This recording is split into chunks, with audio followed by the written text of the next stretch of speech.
Geography might have been boring in school, but boy is it fun to world build!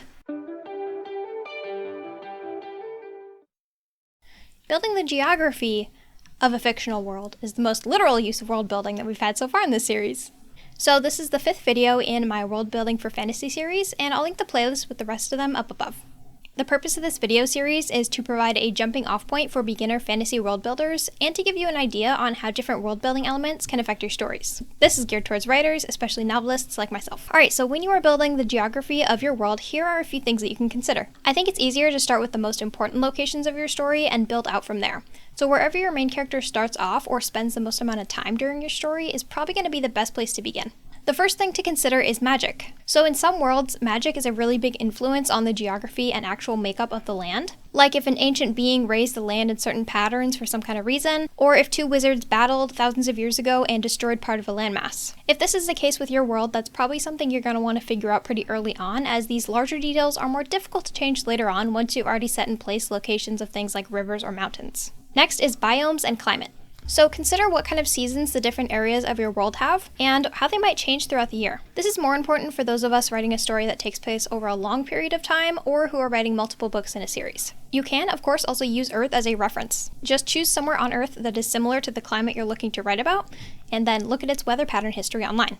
And boom, it's all figured out for you. So what kind of biome does your story take place in? What areas of the world are different biomes, like forests, deserts, swamps, prairies, and the tropics? Are they exactly the same as you would find on Earth, or are there some differences or even completely different ones you've made up for this world? And of course, these can be influenced by magic and just the size of the world itself. So depending on that, you might have more or less transition areas between your different biomes. Like if there's some kind of spell keeping a certain forest in an eternal winter, then there might be no transition at all. It could just be like a straight cutoff of like eternal winter and then normal weather patterns. Next is continents. What are the main land masses where your story takes place? Are there any impassable areas of land? How long will it take your characters to travel from one side to the other? Who mainly resides on this continent or these continents? How close together are the continents? And how long does it take to sail from one side to the other if ships are a thing in your world? If you do have ships in your world, where are the unpassable areas of ocean and the roughest parts of the seas? Or, I guess if everyone travels by dragon, where are the best jet streams? And this kind of goes with the weather, but if your characters spend a lot of time at sea, it might be good to consider things like storms and hurricanes if those are things that are important to your world. And what about stuff like gulfs and archipelagos?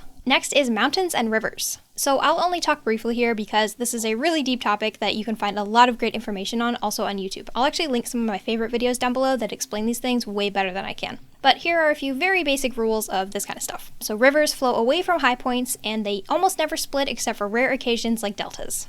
Mountains occur in places where tectonic plates collide, so you usually find them in chains and groups. One side of a mountain range will usually be desert and the other side will be lush forests. This is because of rain, weather patterns, wind, and stuff like that.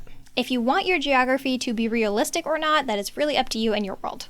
Okay, next is countries and borders. In our world, country borders have frequently been divided by things like rivers or other landmarks, but they can, of course, also be divided by things like wars and trades. So if the history of two bordering countries in your world is something really important to your story, you might have a lot of history on why the borders are exactly where they are. Or you might just divide them on the map wherever it looks good to you, which is totally fine too. You can also consider the ratio of population size to land. If you have a really high population but a very small amount of land, then the people in your world in that country might be having to import a lot of things. That is, of course, a whole other world building rabbit hole that I will not get into, but you get the idea.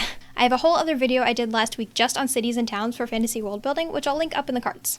Along with being in good locations for access to resources, they'll probably also be somewhere that is defendable. And lastly, we have maps. I don't think we can talk about fantasy world building without talking about maps. If you're writing in a completely made-up world, it can be really helpful to have a map for reference. It's much easier, in my opinion, to have your locations and main landmarks mapped out before and while you're writing, versus doing this after you have already written a lot of the book. Because you might not be aware of inconsistencies in your locations until you go and try and make a map. For example, let's say it takes your characters 5 hours to travel from town 1 to town 2, and 8 more to get from town 2 to town 3. That's fine.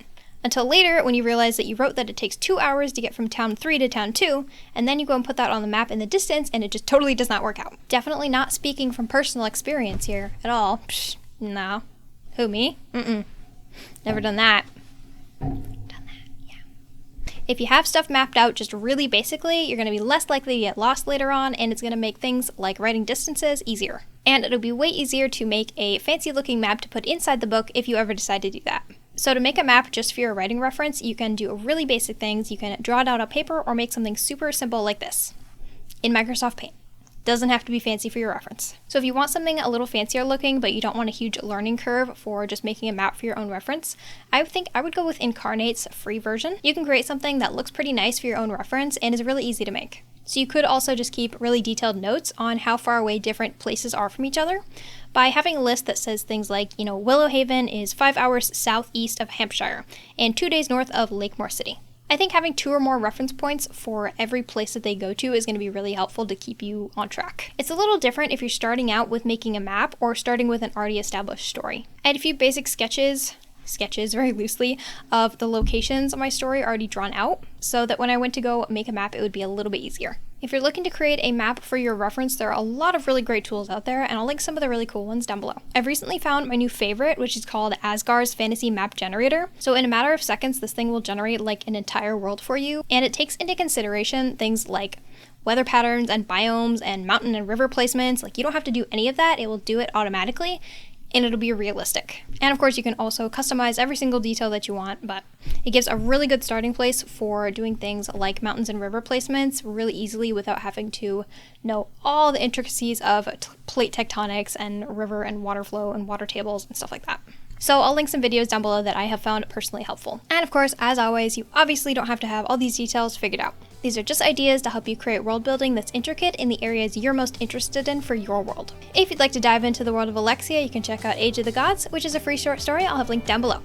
Alright, that's all I got for you, so thanks for watching. Bye!